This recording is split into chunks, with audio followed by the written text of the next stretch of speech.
Majority Report with Sam Cedar. The destiny of America is always safer in the hands of the people than in the conference rooms of any elite. Sam Cedar. They are unanimous in their hate for me, and I welcome their hatred. We must guard against the acquisition of unwarranted influence, whether sought or unsought, by the military-industrial complex. The Majority Report with Sam Cedar.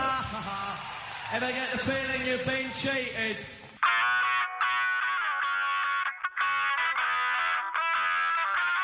It's almost Wednesday, July 31st, 2019. My name is Sam Cedar. This is the 5-time award-winning Majority Report. We are broadcasting live steps from the industrially ravaged Gowanus Canal in the heartland of America, downtown Brooklyn, USA. On the program tonight, recapping of what you will perceive as last night's debate, but what we know was tonight's debate.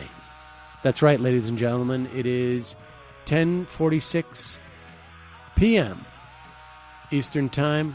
We are recording tonight's episode.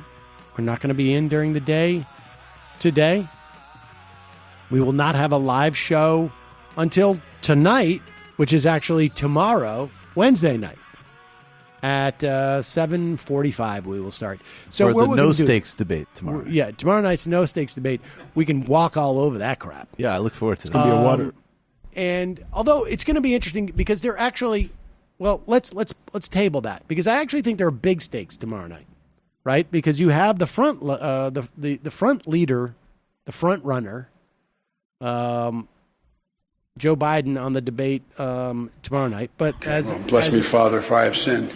As far as Wednesday night's debate, if for whatever reason you didn't watch it, and maybe you didn't because we only had about 7,000 or 8,000 people on our Twitch stream, there's no reason why that should be the case. We were the number 3 in the just chatting. And vertical. We should say that we had a YouTube stream, but I had a feeling, and my whole thing now is I trust my gut. We got hit with a copyright strike, and we used our backup thing, which is good because on our backup channel, which we haven't used in years to stream live, we can't stream live for 90 days. But that doesn't matter because we never do that, and so there. That's our burner account. That's our burner account.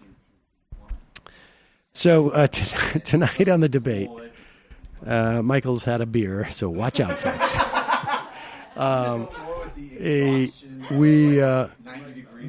Listen, it's 90 degrees for everybody. I got news for you. There's no way you're possibly exhausted more than I am. There's just no way. I'm sorry. There's just no way. I actually believe that. I believe that. I totally believe that. But you live in exhaustion. That's true. That's sort of, I swim in that ocean. Yes. Tonight, John Hickenlooper, Steve Bullock, Pete Buttigieg, Amy Klobuchar, Beto O'Rourke, Tim Ryan, Marianne Williamson, John Delaney, and Bernie Sanders, Elizabeth Warren. Okay, let's go around and we'll do a quick round of everybody's thoughts, and then we'll get into more specifics. Or no, you know what? Let's just go into specifics as we go. I think tonight, now obviously, look, everybody knows our biases around here, but I thought Bernie did excellent. I thought Warren did excellent. At different points, they both shined as the way that they do. The only other thing I would say like that comes out of that is that Warren, it seems to me, made a very, and I'm not sure how Bernie would have done the reverse. I don't know how that would have worked, but Warren made a very subtle but distinct appeal to Bernie's supporters, it seems to me. She opened by saying that we need structural change. She closed by saying we need structural change. At one point when we heard the closing, we were making a joke that she was stealing Bernie's lines. And she may or may not have been, but the point is she was clearly appealing very subtly by saying, I'm sorry, the word structural to me you never hear in a debate. I don't even know if we heard that from Bernie, frankly. The only other person talking like that is Buttigieg. Not to mention, she also said she needs a grassroots movement to help her achieve this stuff. And that is absolutely small donors a Bernie line. in that same line at the end. Yep. And that is one key difference that we've been hammering on between the two of them up until now. And I don't think it's transferable. I mean, I still, to me, obviously, again, it's, as I say, I don't think it's just that Bernie's the best candidate. I legitimately think he represents something different, and I think it does actually come across because she does have to play catch up on some of these really key things. But I think the bigger takeaway, like I think that distinction is important. I'm happy to make it, but they basically, if I accept the CNN frame that this was liberals versus moderates, or I would say a progressive and a social democrat versus dishonest reactionaries with really poor media training, and the CNN moderators. Very difficult to put in the chyron. Yeah, very difficult to put in the chyron. They won together. And they did actually, what we said, which is that, of course, they shouldn't go up against each other. I think she did try to make some subtle encroachments, and I think he kind of, held his turf. But on the other hand, they took some very demonstrable moments to have each other's back on substantive issues against all the other candidates' lies. And I thought Bernie did great. I'm thrilled. I think he actually had the most. I'm starting to learn to train myself to watch these things for clippable moments. And so even on the foreign policy one, where I thought his answer absolutely could have been stronger and he should have talked about Yemen, I realized from a clip perspective, the difference is he's a pathological liar. Right. Done. There's the clip. I wrote the damn bill. Right. Strong, relentless, clear. And then the other thing I just would say is that, talk about manufacturing consent. I mean, this really was going back to the Noam Chomsky and Edward Herman stuff. I think Edward Herman. CNN was appalling. And the Jake Tapper first strike thing on Warren was one of the most obscene things I've ever seen. Worse than any of the Republican debates. Worse by far. All right, let's try and keep it general, Jamie.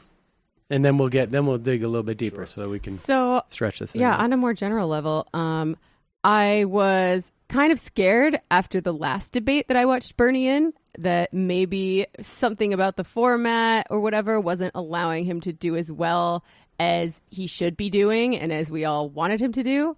I thought he did much, much better tonight. I thought it was really great to see Bernie and Warren working together, despite some very hostile questions from the panel of bootlickers assembled by CNN.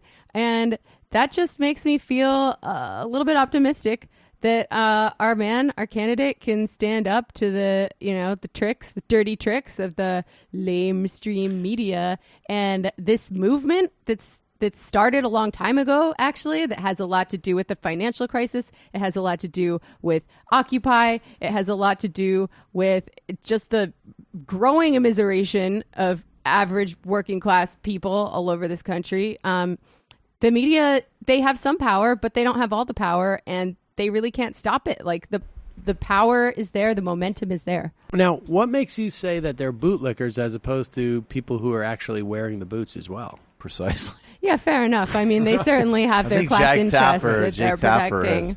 It was pure class interest. They wear the boots and they lick the boots.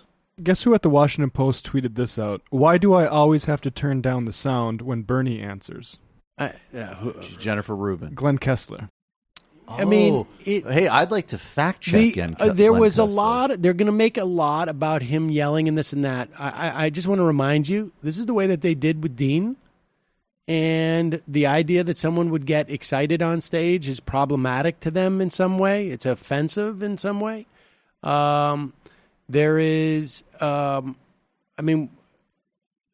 think, irrespective of that, I think it's just, I think Bernie helped himself. I think he was much better in this debate. I think Warren was better throughout the debate. Yeah, it was great. Actually better too. And I said this earlier, the sensation of watching the sort of the power, the attention on the most progressive people on the stage is a dynamic that I have never experienced in a Democratic debate in the history of me being conscious of Democratic debates. I mean, it's just not happened in this way. And it really, there was a quality to this where if you were to take the sound off, and there's going to be a lot of talk like Delaney helped himself today.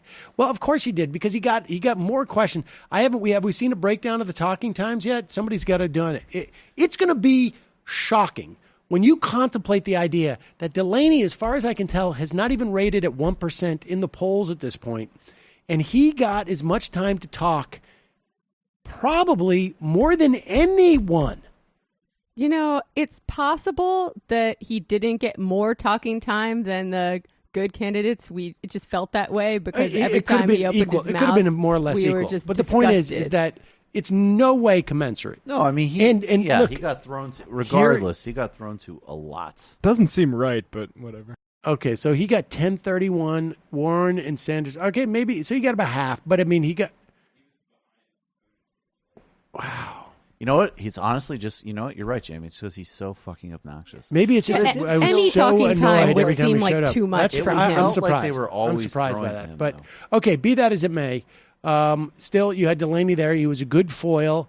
They used him as Joe Biden, and he didn't. Frankly, I mean, it is clear, and I tweeted out at one point, Jake, my plan is called Medicare for something that sounds like Bernie's more popular plan, but it's not.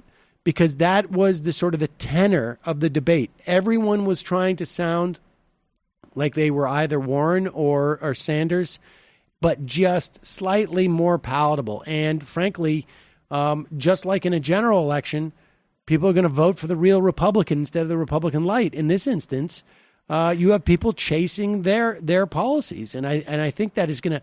I think it's going to help both Warren and Bernie.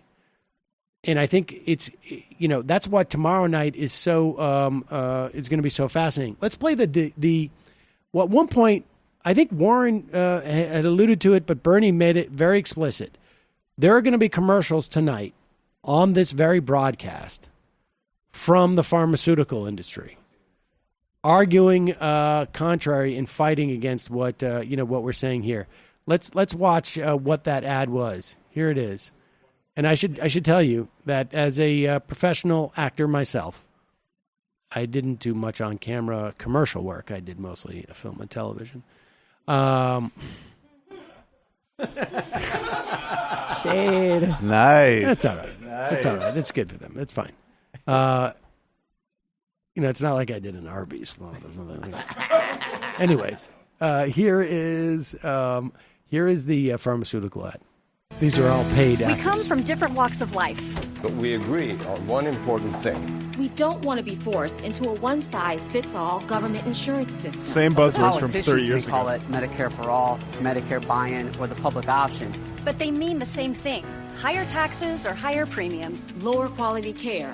Politicians and bureaucrats in control of our health care. Oh, dude. We can't afford one-size-fits-all plans. We need to fix what's broken, not start over. They got nothing. There you go. So those are the exact same talking points that John Delaney delivered during the Jake Tapper delivered. Jake Tapper. I mean, it was shocking and good for Bernie to sort of like.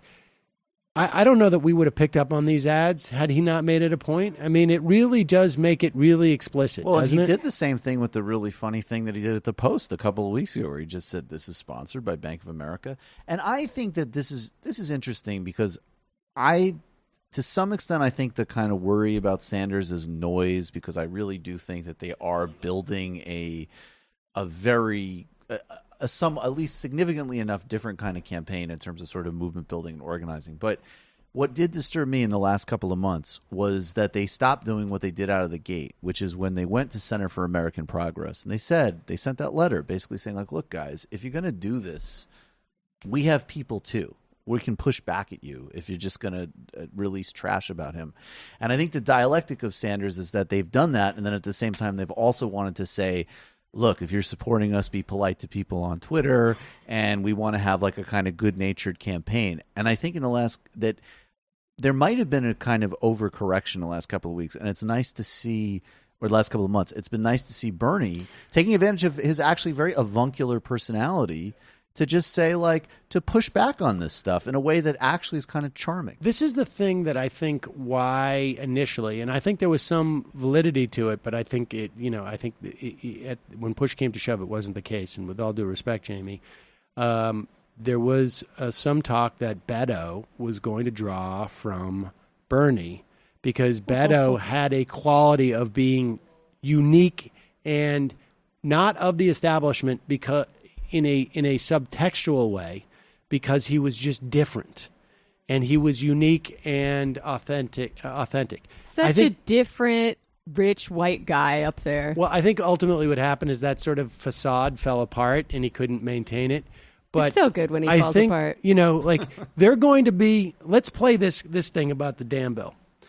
Now, you can find on Twitter, and you're undoubtedly going to hear this on CNN tomorrow, and there's going to be people on MSNBC who are going to say the same thing. Like, I was really put off when he said "damn Bill."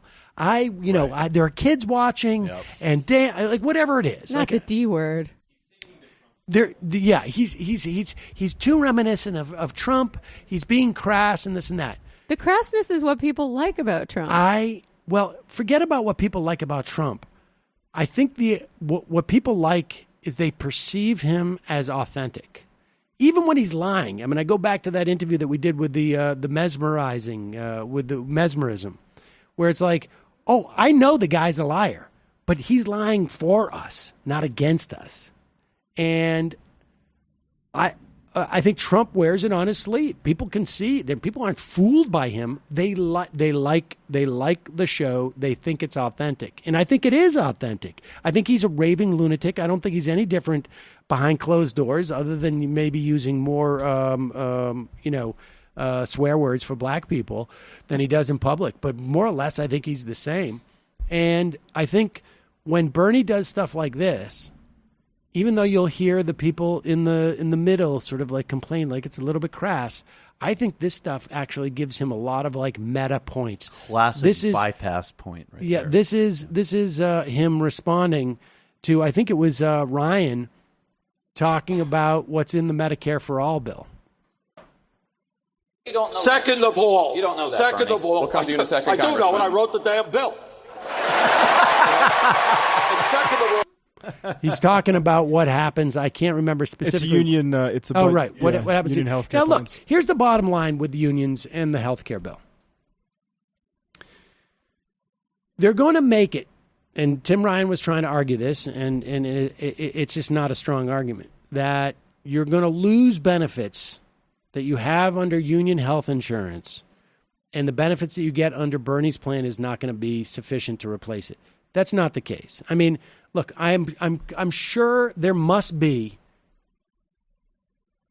I'm sure there must be a union insurance somewhere for someone, and I really do think it's a very small set of people, that could be conceivably better than what a Medicare for All bill would be, but that's not what's going on here. What's going on is that unions are afraid that the one sort of asset that they can offer people to join a union in an era where they aren't able to get union dues and agency fees as a matter of course because it's a union shop, is offering them health care. They are afraid of this. Now, I understand the fear, and it could actually be a legitimate concern that it will make unions less enticing. But I can also tell you that just in my experience, just in outside of everything, is that people who've done one thing for a long time in one way think it's catastrophic if it stops being that. The bottom line is, if the unions don't have to require from their employers to pay into a health insurance fund, they're either going to get more money, or even at the same wages that they get now, they're going to have less copays. Because I just know. I mean, I think you're definitely right about some people in unions, but more aggressive labor union organizing types all say that if you liberate people from that level of threat, I mean, I get it's an enticement, but also the overall structural threat of employees controlling your health insurance, they're going to be a hell of a lot more likely to organize. That's right. That's right. If your health plan is off the table, you'll be able to use your bargaining power for other things like wages. Exactly. But I'm just saying that I think like union leadership, you've done something in one way for 25 years, 30 years, whatever, how long you've been in leadership. The idea of doing it some other way, it's completely unrelated. But this is what I think about when I think about this lesson was shooting beat cops for NBC Studios. And we wanted to shoot on digital video, and they had never shot anything on digital video. And the guy said to me, the head of NBC production said, "I think this is a suicide mission." And I was like, "What?" Wow. And within probably 18 months of him saying that to me, half of their production was on digital video. I mean, of course, it was easy, but it was just he'd never done it that way, and they were afraid. And so that's the way that works. Union leadership is not always right about everything. Well, that's right. And if you don't support single-payer health care, you're a scab. I'm sorry. And let's put it this way. If you cannot trust Bernie Sanders to do the right thing for unions, there is no politician who you can. I mean, there is no politician who exists who you can trust more on having unions' interest at the forefront than Bernie Sanders. See, that's another very sketchy part of this whole line of attack is that it's also predicated. I mean, once you strip away the fear mongering, it's like John Delaney and Joe Biden care more about labor issues than Bernie Sanders. Sure. Let's play this clip of Elizabeth Warren because this is the one where almost all of us, I feel like, if we didn't articulate this, which I feel like we did, or people on if we didn't articulate this, it was all sort of like at the forefront of our minds. And on some level, this is like you got to give it up for Warren's staff here. Oh, this is great because this was clearly a line that she knew that she was going to deliver at one point, and it's clearly a line I'm convinced that the staffers in Bernie's campaign were like, God, how did we not make sure this was a line that was delivered? This was so great. This is John Delaney going on and on about how they're so aspirational. I'm offering a completely unambitious plan that probably has an equal chance of getting passed, but it sounds like it has more of a chance of getting passed. And the important part is it has no ambition. And this is what Elizabeth Warren shot back with. I don't understand why anybody goes to all the trouble of running for president of the United States just to talk about what we really can't do and shouldn't fight for. That smile. It got me. Remember to smile. Remember to smile, John. She got you, John. John, remember to smile. John, she wasn't supposed to wash you. John shouldn't smile. John. He should take the smile out of the repertoire. Looking like I got hit with a 2x4, John. This look on Delaney's face. Can we freeze it? Because Delaney's face, right here. Keep going. Go a little further. Right there. That face happened 4 times tonight where it was it was either Warren or Bernie basically took a 2x4 and smacked it right. You can almost see the imprint of the 2x4 right in his forehead, just above the eyebrows. And the 2x4 hits him. You can almost see little canaries flying around his head. He looked like somebody just passed healthcare. What's going to be fascinating is I want you to go on, and of course now most people are going to hear this tomorrow, 12 hours after the debate. But go back onto Twitter, look for writers from the New York Times, the Washington Post, people from CNN, MSNBC, I would imagine some, but not as many on CNN. I'm on MSNBC. You'll see some right-wingers talking about this, how the sleeper winner was John Delaney. And I want you to count those up. I want you to just take a full assessment of those. And then look at where he has absolutely zero bounce in the polls. And in fact, what's ultimately going to be happening, now, I may be wrong, but I think ultimately what's going to happen is he is going to have been essentially contemplate the idea of a pole vault, right? And when you're running down the track, heading towards the place where you get a vault, you stick the pole in the ground. Right. John Delaney is that patch of dirt that the pole goes in, and I'm convinced that all of the bump that Warren and Bernie are going to get, because I think they're actually going to get a bump. I agree.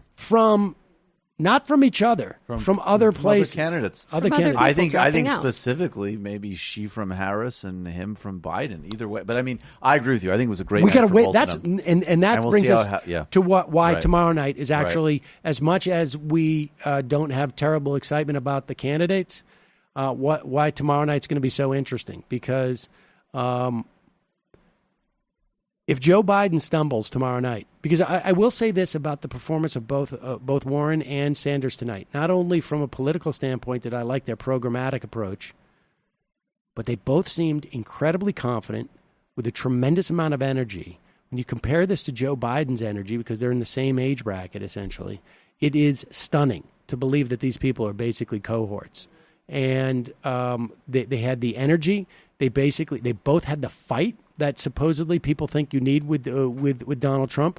You know, every time you had John Delaney with this dumb grin on his face, that was him basically saying, "I just lost." There's no images of Bernie or Warren doing that. No, there's none. And I think too, the other thing to add to that is that if it doesn't work with Delaney, I think the governor of Montana will be the other one that will get the ridiculous, like, he has an interesting message set, because Hickenlooper and Tim Ryan are simply unsellable products. Right. You can never pretend. Take them off the market, guys. Yeah, take them off the market. And I will say the other danger that I see, because I'm very anti Buttigieg, and I thought his first debate performance was very poor. Tonight, I thought he did very well, and I thought he did what he's sort of supposed to do. And I would actually he's making some plans for himself. Check him out relative to Harris, because I actually was feeling tonight that Harris's biggest weakness is that she is too transparently insincere. She's very good in a lot of ways, but she's so not good at her spinning. And Pete Buttigieg is actually much better at appearing to be things for all things to all people. So I think he might have actually hurt her a little bit in that weird center-right mid-tier. And Beto's done. Yeah, Beto. I forgot that he was in the debate. Man. Yeah. He just needs to give up and move into my house. He wasn't as bad as the first debate, but it was the first. You can sleep on a pallet of hay in the closet. He wasn't as bad as the. He wasn't as bad as the first debate. He wasn't as bad as the first debate, but he needed to be much better. And he basically came in and met all expectations, which at this point were so low that it was like that they were actually almost negative. I honestly do not remember one vaguely memorable thing that he said tonight. No. He has I don't like to get too performative, but it really did feel like Beto forgot the part. Like, it's almost like he was doing this Broadway review for months and months and months and months.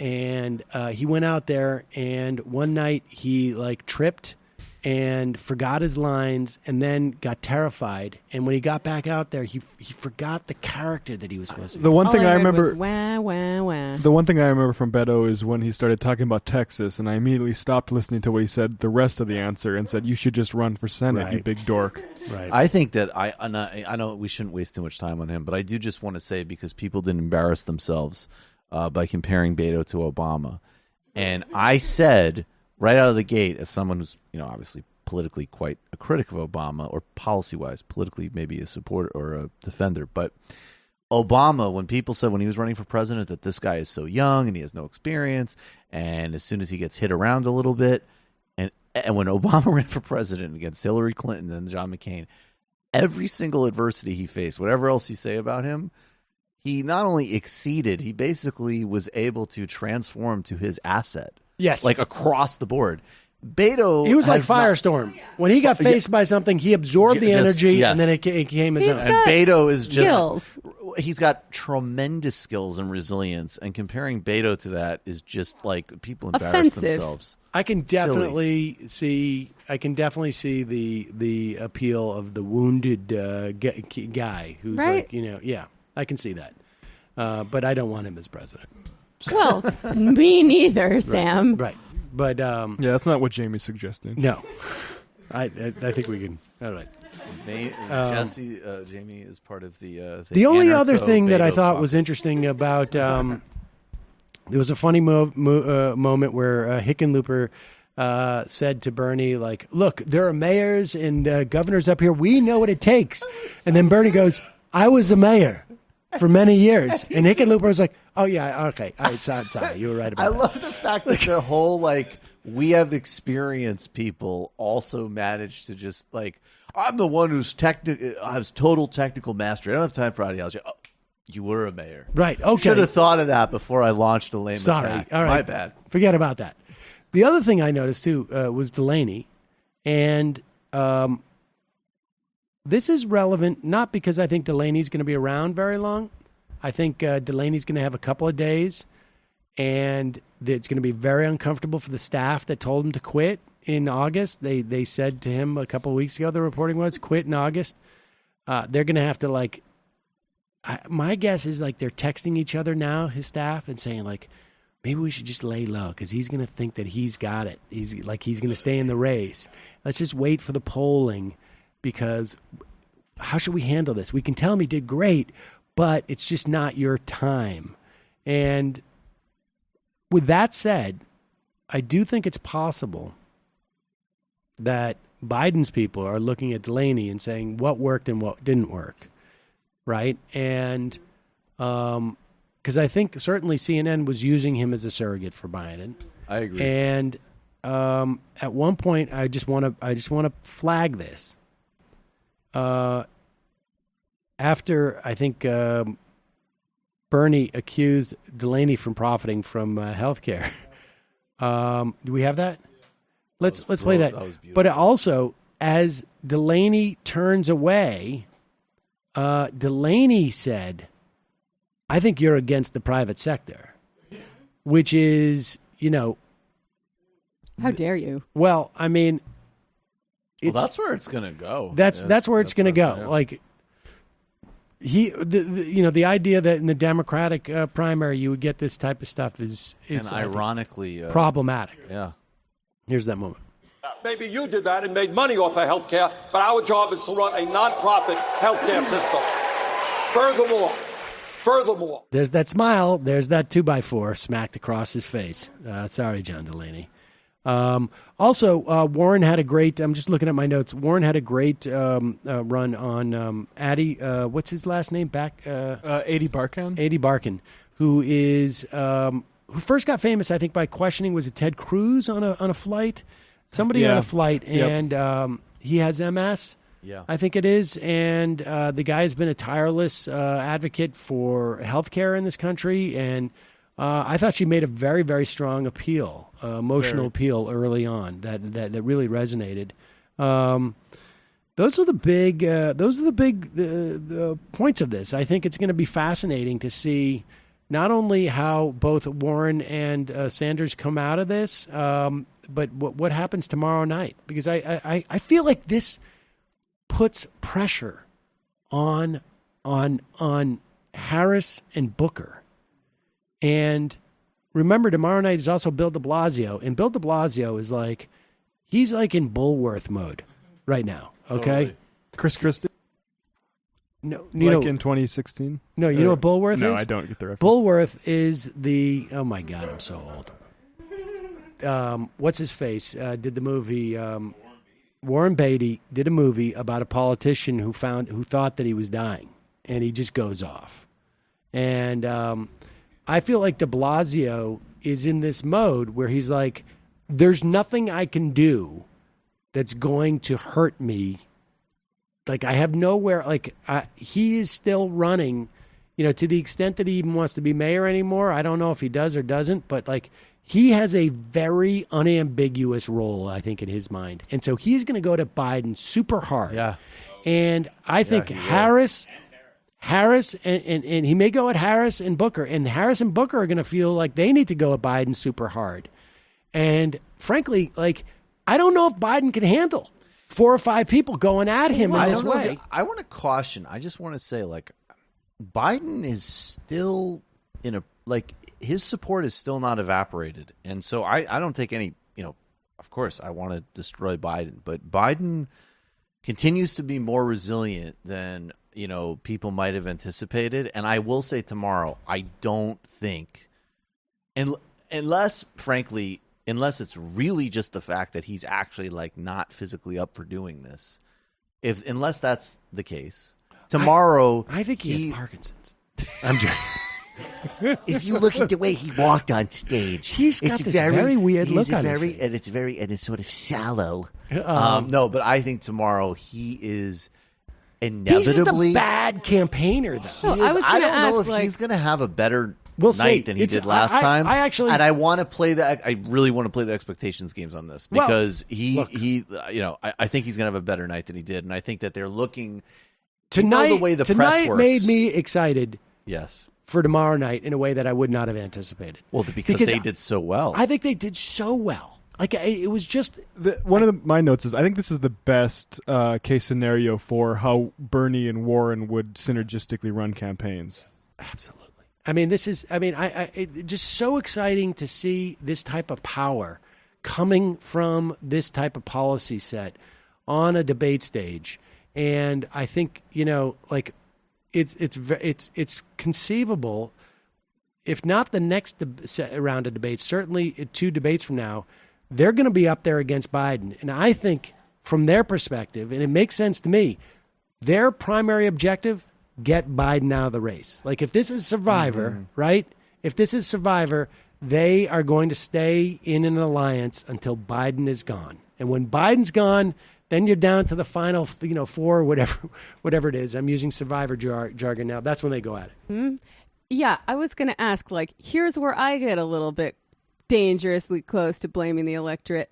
How many times does Joe Biden need to wet his pants on stage to not be the front runner anymore? Because it seems like he shouldn't be now, and yet he still is. I don't. I have one note I think is relevant to people who both thought that Russia impeachment is played too much by Democrats and people who think it's very important, is that it wasn't brought up once, even in the Democrats' opening and closing statements. Oh, that's true. I think we can maybe take some air out of those tires on both directions. We had completely forgotten about it. I'm still a little traumatized from the Mueller hearings the other day. I'm sorry, I don't recall. The media might fixate on it, but the Democrats didn't in the midterms, and they're not now. I think from the perspective of I'm surprised they didn't get a question about it. To be honest with you, it's sort of shocking in a way. I guess it's just a notion of how CNN wants to move on from it. It's actually, now that you raise it, it's sort of shocking that they did not raise a question about it. But at the same time, it didn't even occur to me about there being a question. All right, folks, look, there's pain shooting down my leg now, so I'm going to have to... Sounds about right. The sciatica is kicking in, and we've been... this is, I don't know what hour this is today of what we've been doing, but... Matt, let's get high before tomorrow night's debate. I definitely will be. I would be so close to doing... I've had some experience performing high back in my comedy days. And I just remember one time I went on stage, I got high, I went on stage, which I would rarely do, but it was a open mic night at Catch a Rising Star at midnight. There was literally only 10 people in there. And David Cross literally came from out of the audience to tackle me on stage. And I couldn't...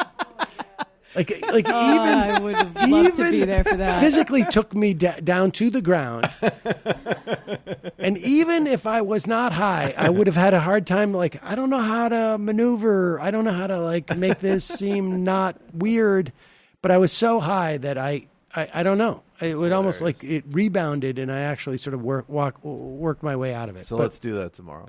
So maybe we'll do that tomorrow. That sounds all right, folks. Tune in. Yeah.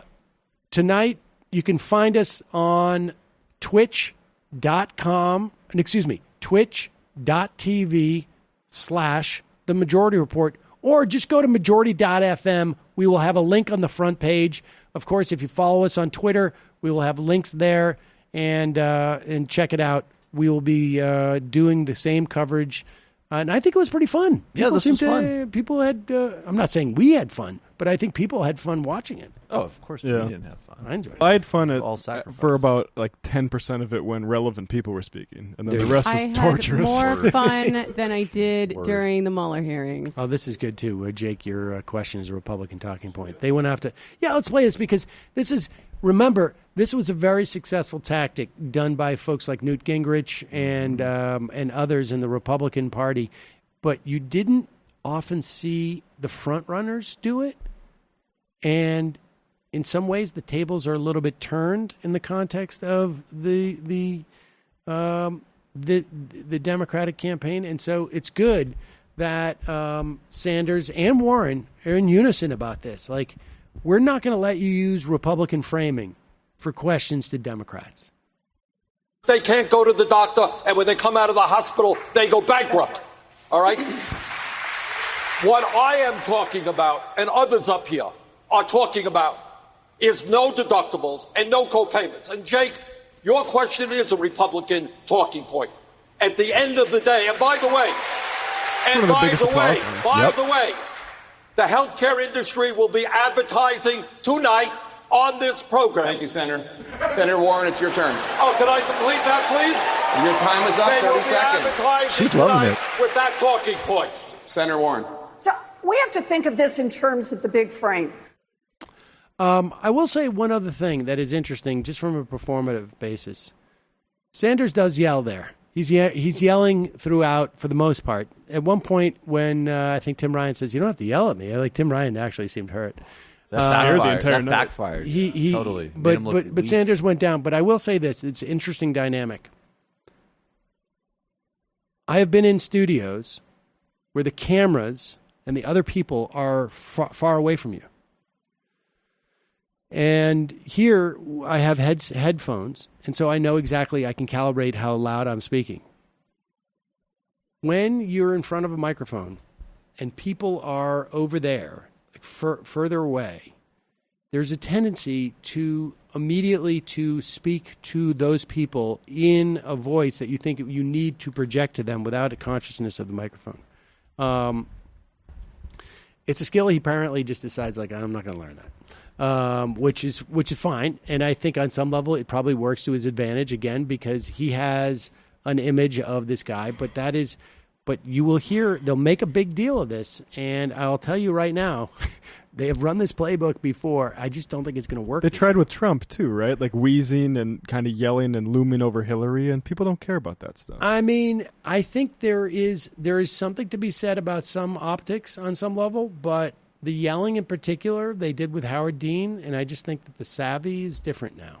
Yeah, the people who like him like that he yells and is very frank with people. And I suspect it's less about like the action and more about the narrative and how that works in media than the actual action. For the people, that's the thing that I think has not caught up with certain generations, and that is that the performative aspect of being on television is not as important as it used to be. That content overrides that. I mean, I think that is... I have a much broader treatise than that is greater than even politics, but it's going to be interesting. There's a lot of different interesting things going on. Like, these issues are worth yelling about, right? I definitely think we're in an era where it's like, if you're not mad, you're not paying attention. Yeah, like, what the hell is wrong with you? I mean, and also, let's be honest here. Like, I'm just hearing, and like that Chris Matthews is attacking Bernie on MSNBC. Like, right. Optics and not yelling. I mean, sure. Sure.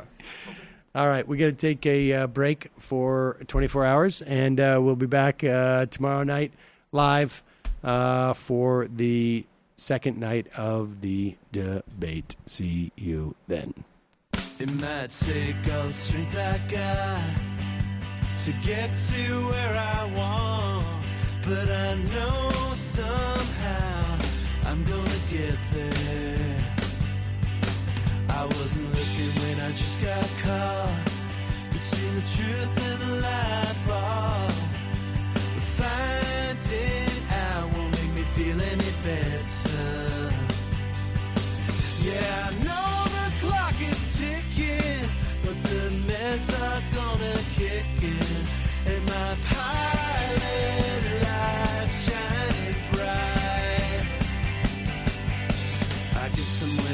choice was made for the option where you don't get paid, for the road that bends before it finally breaks you. I guess somehow I lost my drive between the 101 and the 5. Do you know how far the detour takes you? Yeah, I know the clock is ticking, but the meds are gonna kick in, and my pilot light shining bright.